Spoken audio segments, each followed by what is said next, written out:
بسم اللہ الرحمن الرحیم۔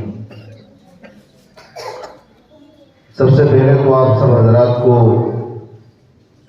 میری طرف سے 26 جنوری یوم جمہوریہ کہو، پرجاستاک دن کہو یا گنتنتر دیوس کہو، آپ سب کو دلی مبارکباد۔ ابھی چھوٹی بچی اس نے ہمارے سامنے پرجاستاک دن کیا ہے، یوم جمہوریہ کیا ہے، اس کو اپنے پیارے لب و لہجے میں سمجھا دیا۔ جمہوریت کہتے ہیں کہ اس میں عوام کا آرڈر چلے گا، عوام کی حکومت ہوگی،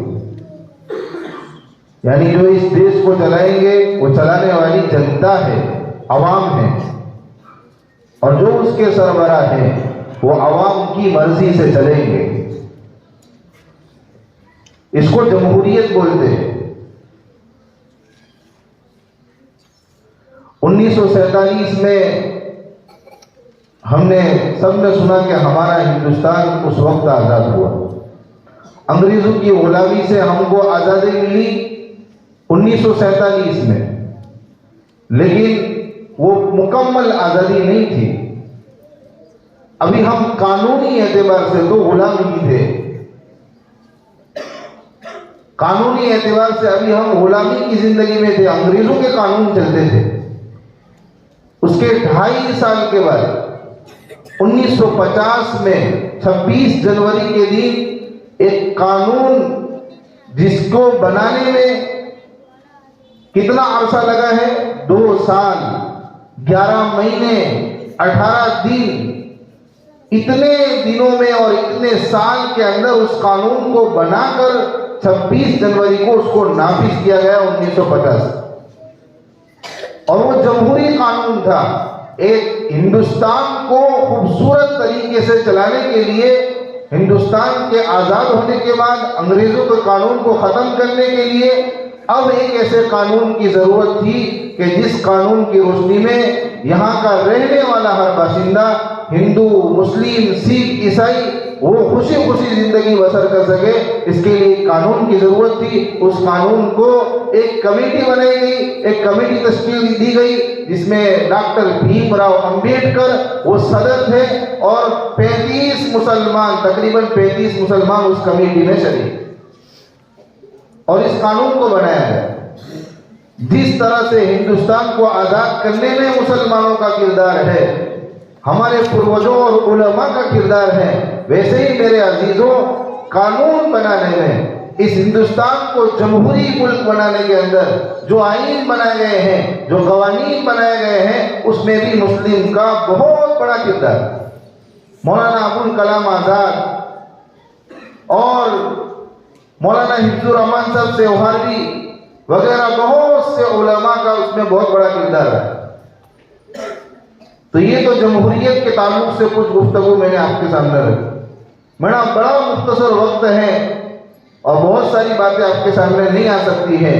ایک درخواست اور ایک اپیل کے ساتھ اپنی بات کو ختم کروں گا کہ ہم بھی اس ملک کے برابر کے شہری، اور ہم اس ملک کے برابر کے شہری ہیں، یہ ہمیں ہمارا قانون بتاتا ہے۔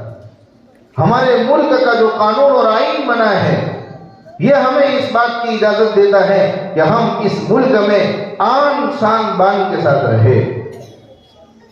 ہم پورے کے پورے اس ملک میں آزاد ہیں، ہماری فکر آزاد ہے، ہم اپنے مذہبی چیزوں کے اندر پورے کے پورے ہم اس ملک کے اندر آزاد ہیں۔ یہ ہمارے قانون کی دفعہ ہمیں اجازت دیتی ہے، اور ایسی دفعہ اجازت دیتی ہے کہ جس کو کوئی مٹا نہیں سکتا، جس کو کوئی منسوخ نہیں کر سکتا جب تک ہندوستان باقی ہے۔ ہم اس ملک میں کرایہ دار نہیں ہیں، یہ ہمارا مانگا ہوا ملک نہیں ہے، یہ موروثی زمین ہے۔ ان الارض للہ، پوری کی پوری زمین ویسے تو اللہ کی ہے، اور ایک مسلمان کا عقیدہ ہے کہ مسلمان اللہ کی جس خطے میں رہیں، جس زمین کے جس کرے میں رہیں، جس حصے میں رہیں، وہاں کا وہ امین ہے، وہاں کا وہ حفاظت کا ذمہ دار۔ کل بھی ہمارے اکابر نے اس ملک کی حفاظت کے لیے، اس ملک کی شانتی کے لیے اپنے جانوں کی قربانیاں دی تھی، اور اس ملک پر صدیوں تک مسلمان حکمرانوں نے حکومت کی ہے، اس ملک کو سجایا ہے، اس ملک کو بنایا ہے، اس ملک کو سنوارا ہے۔ ہم بھی بحیثیت مسلمان ہونے کے مرتے دم تک اپنے اس ملک کو امن و امان کا گہوارہ بنائے رکھیں گے۔ اس ملک پر آنچ آئے گی تو کل بھی مسلمان پہلے اٹھا تھا، اور آج بھی مسلمان اپنی جان کی بازی دینے کے لیے ہر وقت، ہر سیکنڈ، ہر لمحہ تیار رہے۔ ہم اس ملک کے پورے وفادار پہلے بھی تھے اور آج بھی ہیں، اور وفاداری کی بات جب نکلتی ہے نا تو ہم بڑے فخر سے یہ کہتے ہیں کہ ہم کو جب ضرورت پڑتی ہے نماز پڑھنے کے لیے پانی کی، پانی نہ ہو تو ہم فخر سے اپنے ملک کی مٹی سے تیمم کر کے نماز پڑھ لیتے ہیں۔ ہم تو جیتے جی اپنے ملک کی مٹی سے اتنی محبت کرتے ہیں کہ وضو کے لیے پانی نہ ہونے تو ہم ملک کی مٹی سے تیمم کر کے اللہ کا بہت بڑا اہم فریضہ ادا کرتے ہیں، اور مرنے کے بعد بھی ہمیں یہ مٹی، ہمیں اپنے ملک کی مٹی اتنی محبوب ہے کہ ہم اس میں رل مل جانا پسند کرتے ہیں، کہ ہم اپنے ملک کی مٹی کے نیچے ہی دفن ہو جانا پسند کرتے ہیں اپنے، اور وہ بھی اس طریقے پر کہ ہم کو پہلے غسل دیا جائے، ہم کو پاک کیا جائے۔ ہم ناپاک اپنی مٹی کو نہیں کرنا چاہتے، ہمیں پاک کیا جاتا ہے، غسل دیا جاتا ہے، نہلایا جاتا ہے، اس کے بعد ہمیں مٹی کے نیچے دفن کیا جاتا ہے۔ ہمیں یہ پسند نہیں ہے کہ ہمارے ملک کی مٹی ناپاک ہو۔ بولو ہمارے ملک پر آنچ آوے، ہمارے ملک پر آنچ آوے، یہ ایک مسلمان کبھی برداشت نہیں کر سکتا ہے۔ مسلمان کی حیثیت اس ملک میں امین کی ہے، امانت دار کی ہے۔ کل بھی ہمارے بزرگوں نے اس ملک کو سنوارا، سجایا، بچایا ہے۔ ہم بھی اس موقع پر یہ نیت کر کے جاوے، یہ عزم لے کر جاوے کہ جب تک ہماری سانس میں سانس باقی ہے ہم ملک کی حفاظت کے لیے کوششیں کریں گے نا سب انشاءاللہ۔ اللہ تعالیٰ کہنے سننے سے زیادہ عمل کی توفیق عطا فرمائے۔ ماشاءاللہ، شکریہ۔